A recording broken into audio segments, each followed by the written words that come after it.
पाचन तंत्र अर्थात डाइजेशन सिस्टम काफ़ी ज़्यादा इंपॉर्टेंट टॉपिक है यदि आप किसी भी एग्ज़ाम की तैयारी कर रहे हैं।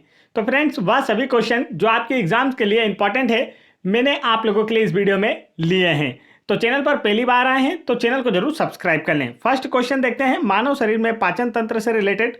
फर्स्ट क्वेश्चन यहाँ पर पूछा गया है, छोटी आंत की आंतरिक सतह पर हजारों अंगुली नुमा आकृतियां निकली हुई होती हैं, उन्हें क्या कहा जाता है? तो इसका जो राइट आंसर है वह है ऑप्शन नंबर सी, बिलाई कहा जाता है। छोटी आंत की आंतरिक सतह पर हजारों अंगुली नुमा आकृतियां निकली होती हैं जिन्हें बिली या बिलाई कहा जाता है। इन्हें रसांकुर भी कहा जाता है। हिंदी में आप याद रखेंगे इन्हें क्या कहा जाता है, रसांकुर कहा जाता है। इंग्लिश में इन्हें बिली या बिलाई कहा जाता है और इसका काम पचे हुए भोजन के मुख्य पोषक तत्वों ग्लूकोज, विटामिन, वसा, एमिनो अम्ल जैसे पोषक तत्वों को अवशोषित करना होता है।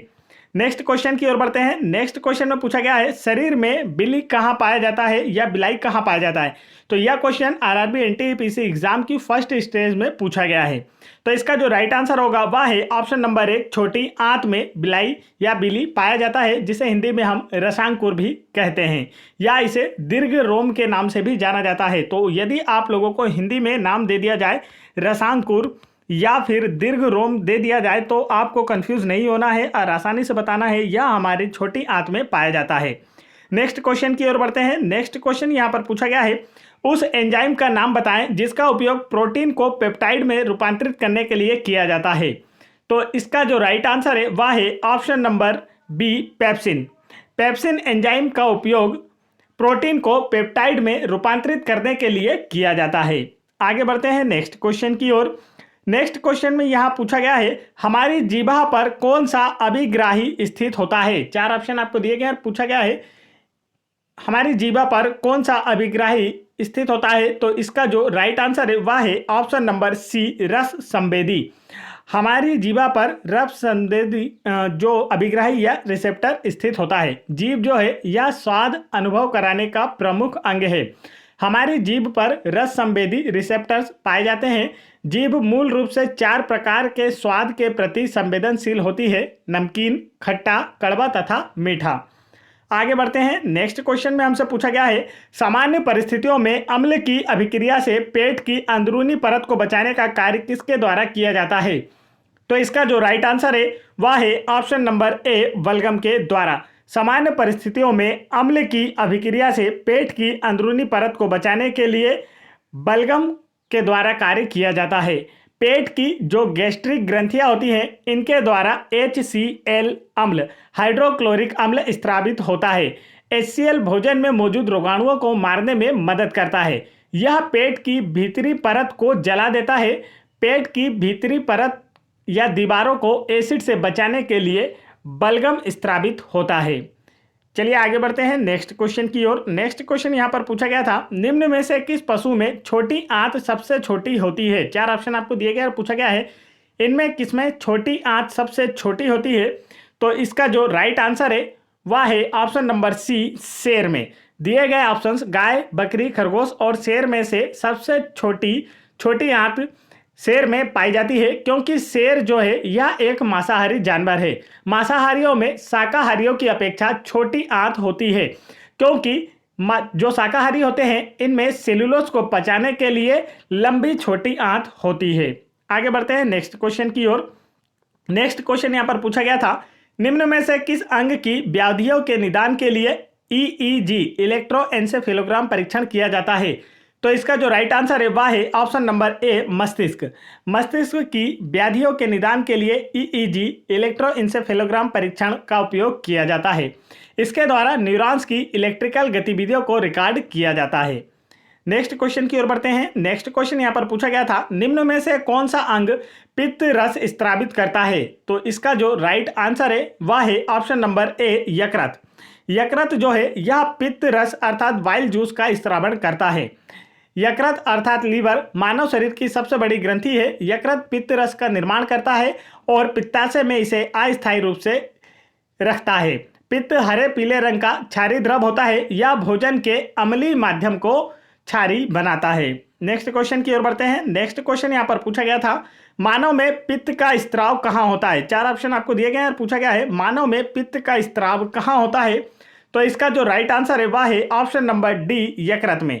मानव में पित्त का स्त्राव यकृत में होता है। नेक्स्ट क्वेश्चन की ओर बढ़ते हैं। नेक्स्ट क्वेश्चन पूछा गया है बाइल का स्त्राव कहाँ होता है? तो वाइल या फिर इसे हम हिंदी में पित्त ही कहते हैं। तो इसका स्त्रावण कहाँ होता है? जिगर अर्थात लीवर या यकृत से होता है। यह सभी इनके अलग अलग नाम हैं।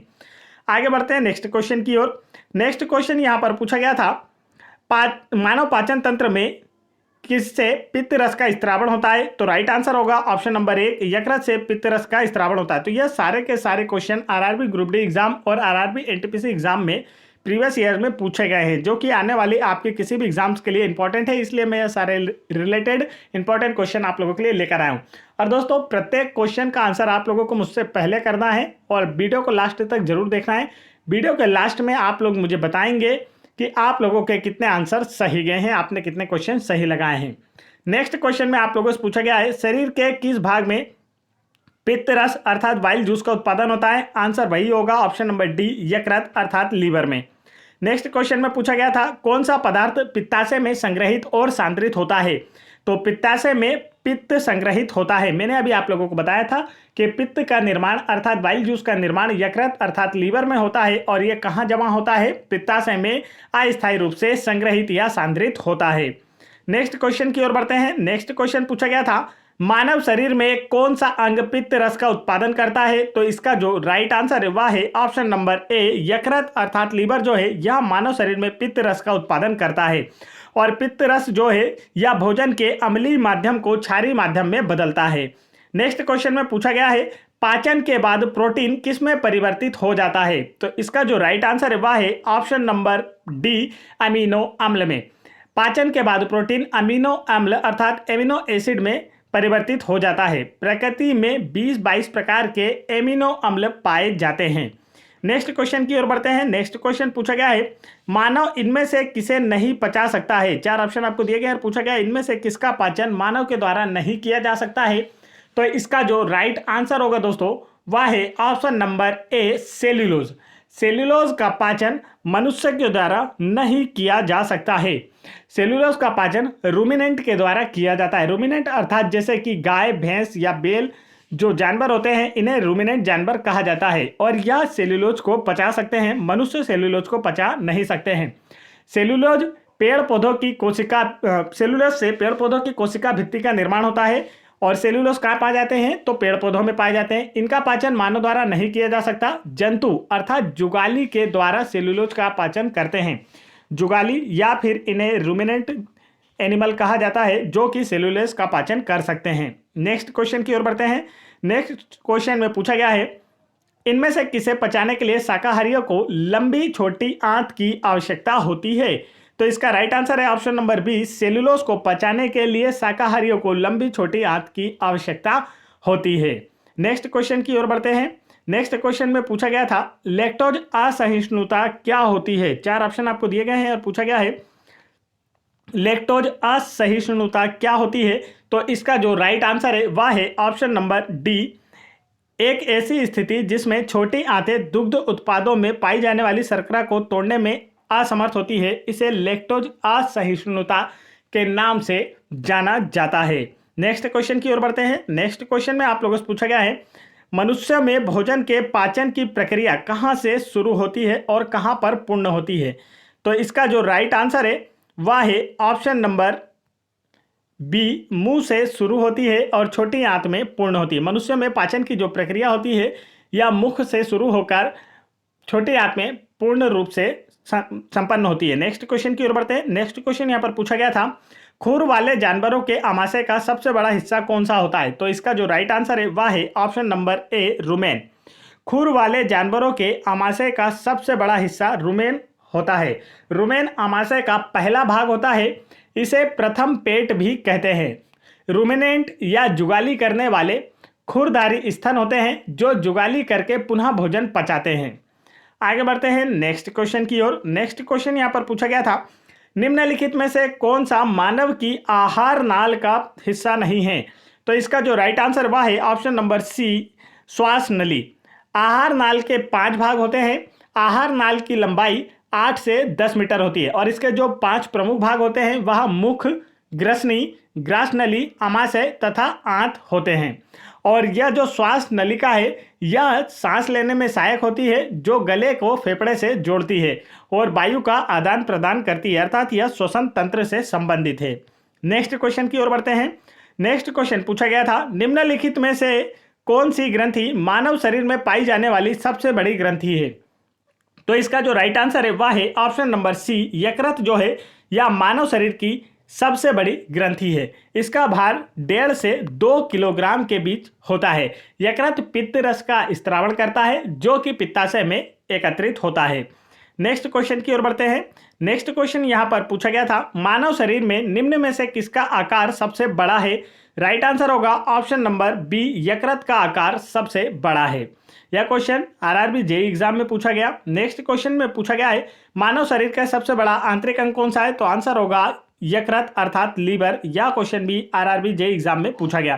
तो यह सारे क्वेश्चन अलग अलग टाइप से बार बार पूछे जाते हैं, इसलिए मैंने आप लोगों के लिए यह सारे क्वेश्चन ले रखे हैं।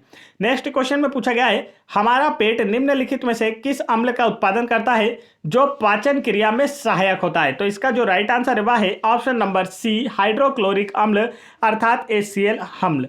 हमारे आमाशय की जो गैस्ट्रिक ग्रंथियां होती हैं इनके द्वारा HCl अम्ल, हाइड्रोक्लोरिक अम्ल स्रावित किया जाता है जो कि पाचन क्रिया में सहायक होता है और शरीर की ऑक्सिंटिक कोशिकाएं HCl उत्सर्जित करती हैं, जिसे हम गैस्ट्रिक भी कहते हैं इंग्लिश में।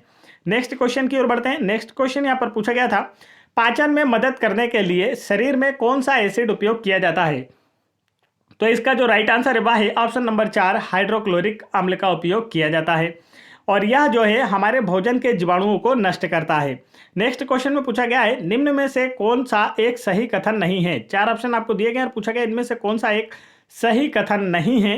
तो इसका जो राइट आंसर है वह आप लोगों को बताना है। तो इसका करेक्ट आंसर होगा ऑप्शन नंबर ए, यकृत और अग्नाशय का स्त्राव आमाशय में होता है। यह अलग कथन है, एक प्रकार का गलत कथन है, क्योंकि यकृत और अग्नाशय यह दोनों ही अलग से ग्रंथियां हैं और आमाशय भी एक अलग ग्रंथि हैं। आगे बढ़ते हैं नेक्स्ट क्वेश्चन की ओर। नेक्स्ट क्वेश्चन यहाँ पर पूछा गया था, पाचन तंत्र के चरणों का निम्नलिखित में से कौन सा अनुक्रमण सही है? 4 ऑप्शन आपको दिए गए और पूछा गया है कि पाचन का जो सही क्रम है वह क्या है? तो इसका जो राइट आंसर है वह है ऑप्शन नंबर डी, अंतर्ग्रहण, पाचन, अवशोषण और उत्सर्जन। सबसे पहले हम भोजन को खाते हैं, उसका पाचन होता है, फिर वह छोटी आंत में अवशोषित होता है, उसके बाद उसका उत्सर्जन किया जाता है। नेक्स्ट क्वेश्चन की ओर बढ़ते हैं। नेक्स्ट क्वेश्चन में आपसे पूछा गया है, पाचन तंत्र के इनमें से किस अंग की आकृति अंग्रेजी वर्णमाला के अक्षर जे के समरूप होती है? तो इसका जो राइट आंसर है वह है ऑप्शन नंबर बी, आमाशय। आप सभी ने आमाशय का चित्र देखा होगा। तो पाचन तंत्र में जो आमाशय होता है इसकी आकृति अंग्रेजी वर्णमाला के अक्षर जे के समरूप होती है। आमाशय में भोजन रस में मथता है जिसे काइम कहा जाता है। यह भोजन नली तथा छोटी आंत के बीच स्थित होता है। चलिए आगे बढ़ते हैं नेक्स्ट क्वेश्चन की ओर। नेक्स्ट क्वेश्चन यहाँ पर पूछा गया है, क्वेश्चन नंबर 31, मानव शरीर में वसा का पाचन मुख्यतः कहाँ होता है? तो इसका जो राइट आंसर है वह है ऑप्शन नंबर सी, छोटी आंत में। मानव शरीर में वसा का पाचन मुख्यतः छोटी आंत में होता है। छोटी आंत में वसा बड़े बड़े टुकड़ों में छोटे बड़े बड़े कणों के रूप में होती है। यकृत से स्रावित पित्त रस उसे छोटे छोटे कणों के रूप में तोड़ देता है। तो चलिए आगे बढ़ते हैं। तो वसा का पाचन कहाँ होता है आपसे पूछा जाए तो आपका आंसर होगा छोटी आंत में। नेक्स्ट क्वेश्चन की ओर बढ़ते हैं। नेक्स्ट क्वेश्चन यहाँ पर पूछा गया है, मानव के आमाशय में कौन सा अम्ल उत्पन्न होता है? तो इसका जो राइट आंसर है वह है ऑप्शन नंबर बी, हाइड्रोक्लोरिक अम्ल या HCl अम्ल जो है यह मानव के आमाशय या स्टोमक में उत्पन्न होता है। आमाशय की ऑक्सिंटिक कोशिकाओं से HCl अम्ल निकलता है। यह भोजन के साथ आए हुए जीवाणुओं को नष्ट करता है और यह भोजन को अम्लीय बना देता है, जिससे लार के टाइलिन की जो क्रिया है वह समाप्त हो जाती है। लार से जो टाइलिन एंजाइम मिलकर भोजन में जाता है उसकी क्रिया को समाप्त कहाँ किया जाता है? आमाशय में HCl अम्ल के द्वारा। नेक्स्ट क्वेश्चन में पूछा गया है, निम्न में से कौन सा एंजाइम अग्नाशय द्वारा स्रावित होता है? तो इसका जो राइट आंसर है वह है option number C, trypsin enzyme जो है यह अग्नाशय द्वारा स्रावित होता है। अग्नाशय मानव शरीर की सबसे बड़ी दूसरी सबसे बड़ी ग्रंथि है। इससे अग्ना मानव शरीर की सबसे बड़ी ग्रंथि यकृत होती है और अग्नाशय मानव शरीर की दूसरी सबसे बड़ी ग्रंथि है। इससे अग्नाशयी रस निकलता है। यह 3 प्रकार का होता है, ट्रिप्सिन, एमाइलेज और लाइपेज। आगे बढ़ते हैं नेक्स्ट क्वेश्चन की ओर। नेक्स्ट क्वेश्चन में पूछा गया है, स्वादिष्ट भोजन देखकर मुंह में पानी आ जाता है, यह किससे संबंधित है? राइट आंसर होगा ऑप्शन नंबर बी, स्नायु संबंधित प्रतिक्रिया है। स्वादिष्ट भोजन देखकर मुंह में पानी आ जाने की जो क्रिया है, यह स्नायु संबंधी प्रतिक्रिया है। नेक्स्ट क्वेश्चन में आप लोगों से पूछा गया है, निम्न जानवरों में से किसकी अपेक्षाकृत अधिक लंबी आंत है? 4 ऑप्शन आपको दिए गए और पूछा गया है इनमें से किस जानवर की अपेक्षाकृत अधिक लंबी आंत है? तो इसका जो राइट आंसर है दोस्तों, वह है option number C, option number D, खरगोश। अधिक अपेक्षाकृत लंबी आंत किसकी होगी? तो शाकाहारियों की होती है। और शाकाहारी इनमें से कौन सा है? तो वह है खरगोश। तो शाकाहारी पशुओं की जो छोटी आंत होती है वह मांसाहारी पशुओं की अपेक्षा बड़ी होती है, क्योंकि शाकाहारी पशु पूर्णतः सेलुलोज का पाचन नहीं कर पाते हैं। सेलुलोज के पाचन में अधिक समय लगता है और इसीलिए छोटी आंत की लंबाई शाकाहारियों में अधिक लंबी होती है। लेकिन मांसाहारी पशु को भोजन पचाने में कम समय लगता है, इसलिए इनमें छोटी आंत की लंबाई कम होती है। आगे बढ़ते हैं नेक्स्ट क्वेश्चन की ओर। नेक्स्ट क्वेश्चन में पूछा गया है, दांतों में सड़न शुरू हो जाती है जब मुंह का पीएच मान कितने से कम हो जाता है? तो इसका जो राइट आंसर है वह है ऑप्शन नंबर बी, 5.6। दांतों में सड़न 5.5 यहाँ पर बी ऑप्शन है। दांतों में सड़न शुरू हो जाती है यदि मुंह का पीएच मान 5.5 से कम हो जाता है। दांतों का जो इनेमल होता है यह कैल्शियम फास्फेट का बना होता है। अगर पीएच मान 5.5 से कम हो जाएगा तो यह इनेमल पे जो दांत होंगे या गल जाएंगे, अर्थात सारे के सारे दांत गिर जाएंगे। नेक्स्ट क्वेश्चन की ओर बढ़ते हैं। नेक्स्ट क्वेश्चन पूछा गया है, दंत बल्क या जिसे हम टूथ इनेमल कहते हैं, यह किसका बना होता है जो एसिड से नष्ट हो जाने पर दांतों के क्षय का कारण बनता है? तो इसका जो राइट आंसर है वह है option number B, calcium phosphate का।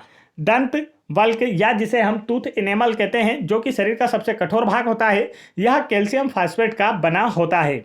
नेक्स्ट क्वेश्चन की ओर बढ़ते हैं। नेक्स्ट क्वेश्चन यहाँ पर पूछा गया है, स्वाद का पता लगाने के लिए अभिग्राहक को क्या कहते हैं? तो इसका जो राइट आंसर है वह है ऑप्शन नंबर डी, रसस्वेदी अभिग्राहक। स्वाद का पता लगाने वाले अभिग्राहक को रसस्वेदी अभिग्राहक कहते हैं। और हमें स्वाद का पता कहाँ से चलता है? तो जीभ से। जीभ कितने प्रकार के स्वादों का अनुभव कराती है? तो 4, खट्टा, मीठा, कड़वा और नमकीन। नेक्स्ट क्वेश्चन में पूछा गया है, निम्न में से किसका ऑक्सीकरण के समय अधिकतम मात्रा में ऊर्जा उत्पन्न होती है? 4 ऑप्शन आपको दिए गए और पूछा गया इनमें से किसके ऑक्सीकरण के समय अधिकतम मात्रा में ऊर्जा उत्पन्न होती है? राइट आंसर होगा ऑप्शन नंबर बी, बसा। बसा के ऑक्सीकरण के समय अधिकतम मात्रा में ऊर्जा उत्पन्न होती है। बसा शरीर को ऊर्जा प्रदान करने वाले प्रमुख खाद्य पदार्थ होते हैं।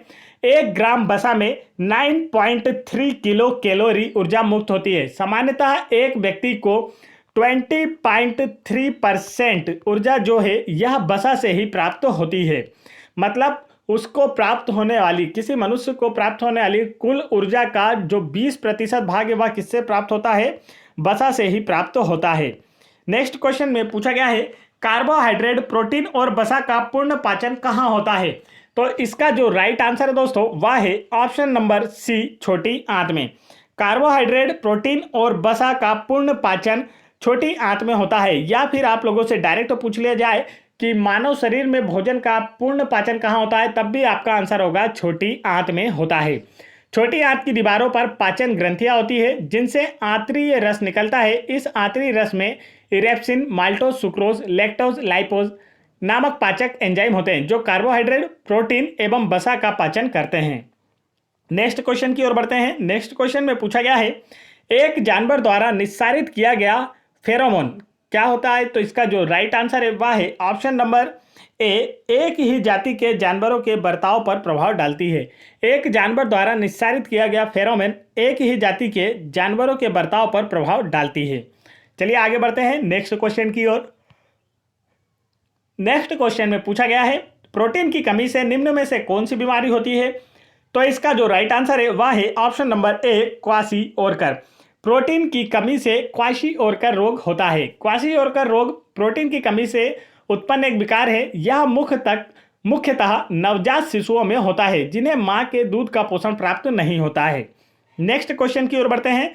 नेक्स्ट क्वेश्चन में पूछा गया है पेयजल आपूर्ति में कोलिफॉर्म की उपस्थिति किसका लक्षण है? तो इसका जो राइट आंसर है वह है ऑप्शन नंबर डी, मानव अपशिष्ट के संदूषण। पेयजल आपूर्ति में कोलिफॉर्म की उपस्थिति मानव अपशिष्ट से संदूषण का प्रमुख लक्षण है। यदि हम पेयजल या फिर स्वच्छ जल में जो मानव का अपशिष्ट होता है इसे मिलाते हैं तो उस जल में कोलिफॉर्म की उपस्थिति होती है, और जब प्रदूषित पानी को पीने या खाना बनाने में प्रयोग किया जाता है तो यह हैजा, दस्त, टाइफाइड और पीलिया जैसे जल जनित रोग फैला सकता है। नेक्स्ट क्वेश्चन की ओर बढ़ते हैं। नेक्स्ट क्वेश्चन यहाँ पर पूछा गया था मेटाबॉलिज्म, जिसे हम हिंदी में चयापचय कहते हैं, किससे संबंधित होता है? तो इसका जो राइट आंसर है वह है ऑप्शन नंबर ए, शरीर में होने वाली सभी रासायनिक प्रतिक्रियाओं से। मेटाबॉलिज्म जो है यह शरीर में होने वाली सभी प्रतिक्रिया और रासायनिक प्रतिक्रियाओं से संबंधित होता है। नेक्स्ट क्वेश्चन में यहाँ आप लोगों से पूछा गया है आरआरबी एनटीपीसी फर्स्ट स्टेज में पूछा गया क्वेश्चन, किसी व्यक्ति के पाचन तंत्र की जांच करने के लिए इस्तेमाल किया जाने वाला यंत्र क्या कहलाता है? तो इसका जो राइट आंसर है वह है ऑप्शन नंबर सी, इंडोस्कोपी। इस क्या कहलाता है? इंडोस्कोप कहलाता है, और इसे क्या कहा जाता है? इंडोस्कोपी कहा जाता है। किसी व्यक्ति के पाचन तंत्र की जांच करने के लिए इस्तेमाल किया जाने वाला यंत्र जो है यह इंडोस्कोप किया जाता है। इंडोस्कोप का उपयोग शरीर के आंतरिक अंगों की जांच करने के लिए किया जाता है। नेक्स्ट क्वेश्चन में आप लोगों से पूछा गया है निम्नलिखित में से कौन पाचन तंत्र का हिस्सा नहीं है? तो इसका जो राइट आंसर है वह है ऑप्शन नंबर बी, हृदय जो है यह पाचन तंत्र का हिस्सा नहीं है।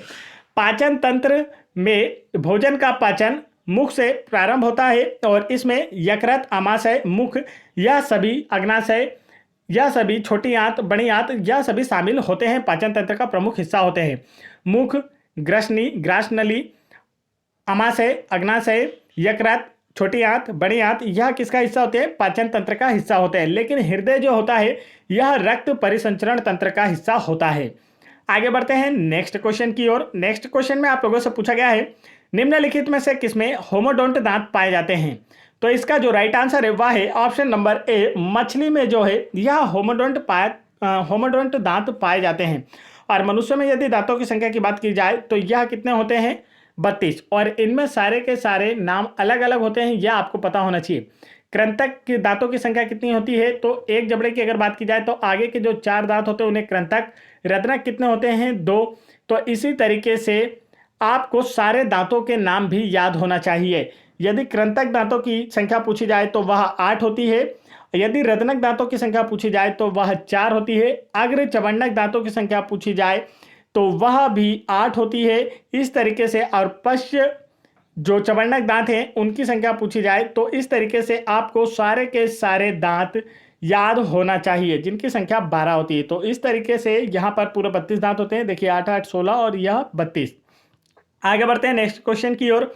नेक्स्ट क्वेश्चन में पूछा गया है ड्यूडेनम किसका एक प्रमुख भाग है? तो इसका जो राइट आंसर है दोस्तों वह है ऑप्शन नंबर ए, छोटी आंत का। जिसे हिंदी में हम ड्यूथोडेनम कहते हैं और इंग्लिश में इसे ड्यूडेनम के नाम से जाना जाता है। यह छोटी आंत का एक भाग है। यह यू की तरह मुड़ा होता है। इसकी आकृति कैसी होती है? यू की तरह, जिसे ग्रहणी या पक्वाशय कहते हैं। नेक्स्ट क्वेश्चन की ओर बढ़ते हैं। नेक्स्ट क्वेश्चन में पूछा गया है पाचन तंत्र में मौजूद रस गैस्ट्रिक जूस में कौन सा अम्ल शामिल होता है? तो इसका जो राइट आंसर है वह है ऑप्शन नंबर ए, HCl अम्ल। पाचन तंत्र में मौजूद रस या गैस्ट्रिक जूस जो है यह इसमें HCl अम्ल शामिल होता है, और HCl अर्थात हाइड्रोक्लोरिक अम्ल का स्त्रावण अमाशय की ऑक्सेंटिक कोशिकाओं से होता है। नेक्स्ट क्वेश्चन की ओर बढ़ते हैं। नेक्स्ट क्वेश्चन में पूछा गया है दांत का इनेमल किसका बना होता है? तो इसका जो राइट आंसर है वह है option number D, calcium phosphate का बना होता है। दांतों का जो इनेमल होता है यह कैल्शियम फॉस्फेट का बना होता है। साथ ही यह मानव शरीर का सबसे कठोर पदार्थ भी होता है। नेक्स्ट क्वेश्चन की ओर बढ़ते हैं। नेक्स्ट क्वेश्चन में पूछा गया है दंत वल्क किसका बना होता है? तो यह सभी question RRB group D exam में आप लोगों से पूछे गए थे। तो यह अलग अलग शिफ्ट में पूछे गए थे और अलग अलग तरीकों से, जिन्हें मैंने यहाँ शामिल किया है ताकि आप लोगों को पता चल सके कि क्वेश्चन को किस तरीके से बदल बदल कर पूछा जा सकता है। तो दोस्तों यदि आपने अभी तक वीडियो को लाइक नहीं किया है तो फटाफट वीडियो को लाइक करें, और अगर चैनल पर पहली बार आए हैं तो चैनल को जरूर सब्सक्राइब कर लें और वीडियो में लास्ट तक जरूर बने रहें। नेक्स्ट क्वेश्चन में पूछा गया है हमारा दंत वल्क इनेमल किसका बना होता है? आंसर होगा option number B, calcium phosphate का बना होता है। नेक्स्ट क्वेश्चन में पूछा गया है भोजन से प्राप्त ऊर्जा को कैसे मापा जाता है, किस इकाई में मापा जाता है। तो इसका जो राइट आंसर होगा वह है ऑप्शन नंबर ए कैलोरीज में। भोजन से प्राप्त ऊष्मा को कैलोरीज में मापा जाता है। 1 ग्राम जल का ताप 1 डिग्री सेल्सियस बढ़ाने के लिए जितनी ऊष्मा की आवश्यकता होती है उसे 1 कैलोरी ऊष्मा कहा जाता है। क्या कहा गया है? 1 ग्राम जल का ताप 1 डिग्री सेंटीग्रेड बढ़ाने के लिए जितनी ऊष्मा की आवश्यकता होती है उसे 1 कैलोरी ऊष्मा कहा जाता है। तो इसे आपको अच्छे से याद रखना है।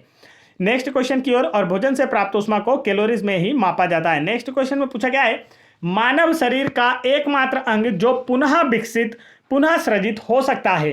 तो इसका जो राइट आंसर है वह है ऑप्शन नंबर सी जिगर, अर्थात लीवर जो है यह मानव शरीर का एकमात्र अंग है जिसमें पुनर्उत्पादन या पुनर्उद्भवन की जो क्षमता है वह सर्वाधिक होती है। यह पुनः विकसित या पुनः सृजित हो सकता है।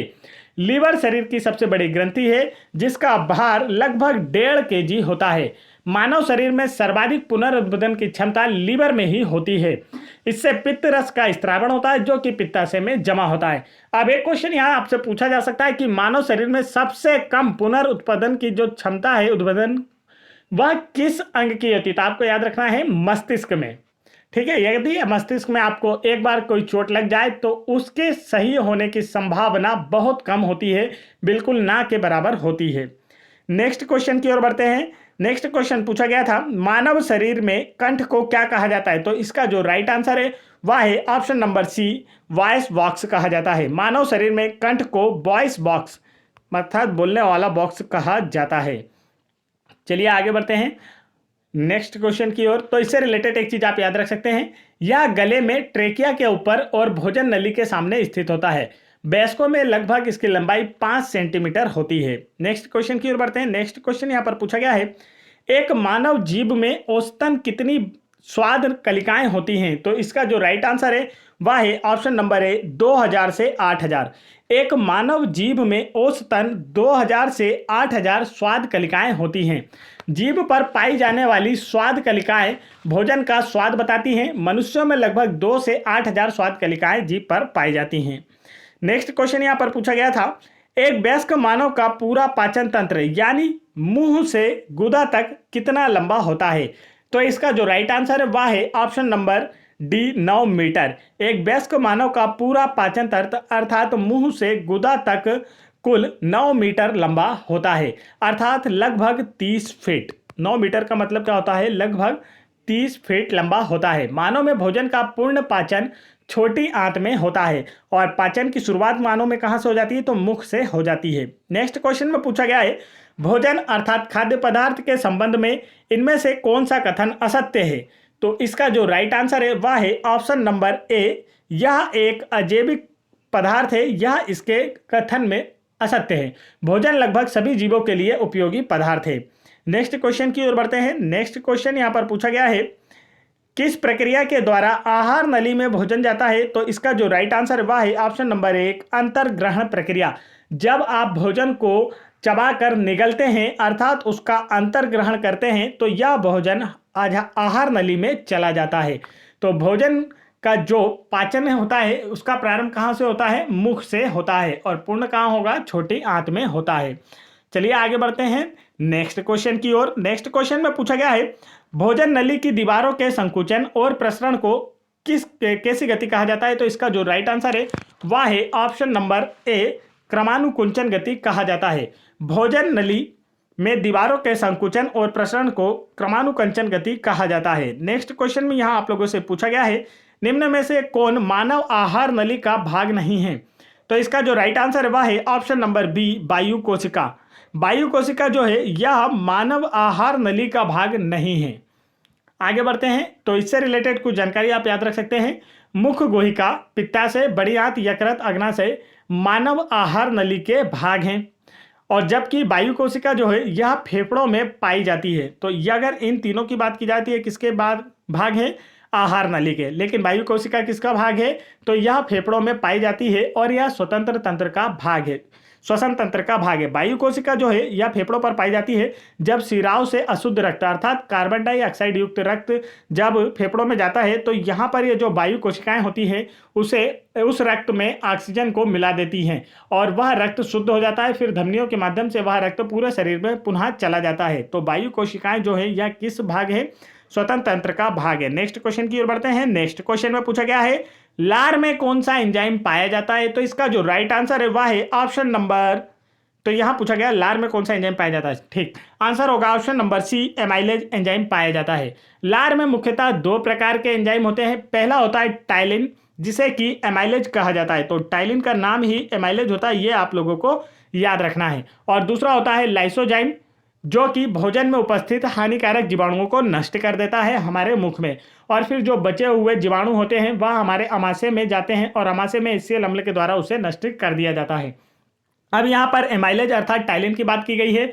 तो टाइलिन जो है यह भोजन में उपस्थित मंड को माल्टोज शर्करा में अपघटित करता है। मंड अर्थात स्टार्च को माल्टोज में परिवर्तित करता है टाइलिन। नेक्स्ट क्वेश्चन में पूछा गया है जो लाल ग्रंथि होती हैं इससे किस एंजाइम का स्त्रावण होता है? तो इसका जो राइट आंसर है वह है ऑप्शन नंबर डी, एमाइलेज अर्थात टाइलिन एंजाइम का स्त्रावण होता है लाल ग्रंथि के द्वारा। आगे बढ़ते हैं नेक्स्ट क्वेश्चन की ओर। नेक्स्ट क्वेश्चन में यहाँ आप लोगों से पूछा गया है और देखिए यहाँ पर आप एक चीज और याद रख सकते हैं, लार में 99% जो होता है वह पानी होता है और 1% एंजाइम होता है। जो हमारी लार होती है मुख से निकलती है इसमें 99% को पानी होता है और 1% एंजाइम होता है। नेक्स्ट क्वेश्चन में यहाँ आप लोगों से पूछा गया है पाचन के बाद कार्बोहाइड्रेट को परिवर्तित कर दिया जाता है किसमें? तो इसका जो राइट आंसर है वह है ऑप्शन नंबर बी, ग्लूकोज में।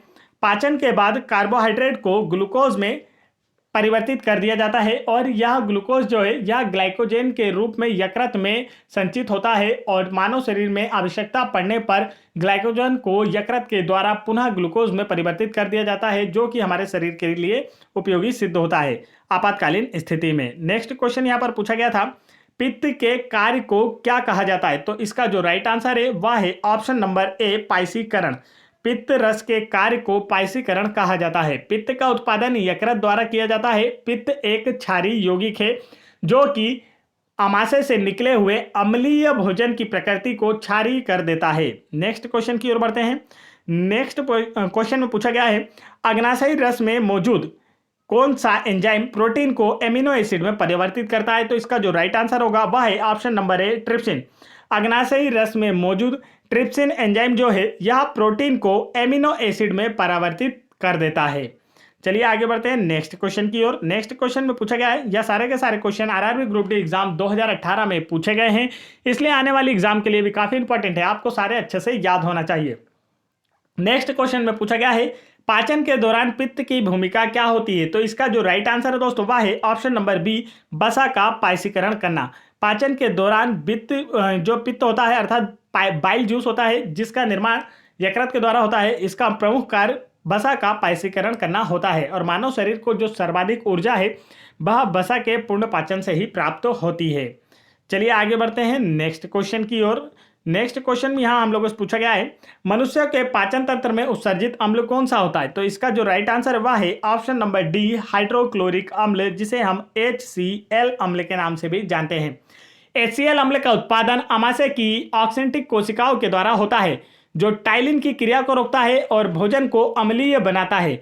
यह भोजन में उपस्थित हानिकारक जीवाणुओं को भी नष्ट करता है। नेक्स्ट क्वेश्चन की ओर बढ़ते हैं। नेक्स्ट क्वेश्चन में पूछा गया है गले में किसके छल्ले मौजूद होते हैं? तो इसका जो राइट आंसर वह है ऑप्शन नंबर ए, उपास्थि के। गले में उपास्थि के छल्ले मौजूद होते हैं। उपास्थि एक लचीला संयोजी ऊतक है। कान की हड्डी, नाक की हड्डी, गले की हड्डी यह सभी उपास्थि के बने होते हैं जो कि आसानी से मुड़ जाते हैं। आप लोग छीकर देख सकते हैं अपने कान नाक की हड्डियों को, यह आसानी से थोड़े से आपके मुड़ जाएंगे, इधर उधर हो जाएंगे और जो मुख्य हड्डियां होती हैं, अस्थियां होती हैं, वह मुड़ती नहीं हैं, लचीली नहीं होती हैं। नेक्स्ट क्वेश्चन में पूछा गया है भोजन के पाचन की प्रक्रिया के दौरान होने वाले ऊर्जा परिवर्तन के प्रकार को बताएं। तो इसका जो राइट आंसर है दोस्तों वह है ऑप्शन नंबर ए, रासायनिक ऊर्जा से उष्मा ऊर्जा में परिवर्तित होती है। भोजन के पाचन प्रक्रिया में ऊर्जा जो होती है यह रासायनिक ऊर्जा से उष्मा ऊर्जा में परिवर्तित होती है। आगे बढ़ते हैं नेक्स्ट क्वेश्चन की ओर। नेक्स्ट क्वेश्चन में पूछा गया है मानव में भोजन और हवा के लिए सामान्य मार्ग क्या है? तो इसका जो राइट आंसर वह है ऑप्शन नंबर डी, ग्रसनी। मानव में भोजन और हवा के लिए जो सामान्य मार्ग होता है वह ग्रसनी होता है। ग्रसनी आहार और वायु दोनों के लिए उभयनिष्ठ मार्ग है। ग्रसनी कंठ द्वारा श्वास नली में खुलती है। नेक्स्ट क्वेश्चन यहाँ आपसे पूछा गया है, यकृत किसका कार्य करता है? तो इसका जो राइट आंसर है वह है ऑप्शन नंबर डी, पाचन का। यकृत का जो प्रमुख कार्य है यह पाचन में मदद करना होता है। यकृत मानव शरीर की सबसे बड़ी ग्रंथि है जिससे पित्तरस का स्त्रावण होता है। नेक्स्ट क्वेश्चन की ओर बढ़ते हैं। नेक्स्ट क्वेश्चन में आप लोगों से पूछा गया है, शाकाहारियों को किसे पचाने के लिए सबसे लंबी छोटी आंत की आवश्यकता होती है? तो इसका जो राइट आंसर वह है ऑप्शन नंबर बी, सेलुलोज को। शाकाहारियों को सेलुलोज को पचाने के लिए लंबी छोटी आंत की आवश्यकता होती है। मानव में पाचन छोटी आंत में पूर्ण होता है। सेलुलोज अघुलनशील फाइबर है जिसके पाचन के लिए शाकाहारियों को लंबी छोटी आंत की आवश्यकता होती है। जो सेलुलोज होता है यह रूमिनेंट जैसे कि गाय, भैंस, इन जानवरों के द्वारा आसानी से पचा लिया जाता है। इनमें भी छोटी आंत होती है, लेकिन रूमिनेंट जानवर जो होते हैं यह सेलुलोज को पचा सकते हैं और मनुष्य सेलुलोज को नहीं पचा सकता है। तो दोस्तों आज का वीडियो यहीं पर समाप्त होता है। तो अगर वीडियो पसंद आया हो तो वीडियो को लाइक करें और चैनल पर पहली बार आए हैं चैनल को जरूर सब्सक्राइब कर लें और साथ ही बेल आइकन की बटन जरूर दबा लें ताकि ऐसे इंपॉर्टेंट एजुकेशनल वीडियो के नोटिफिकेशन आप तक आसानी से पहुंचते रहें। जय हिंद दोस्तों।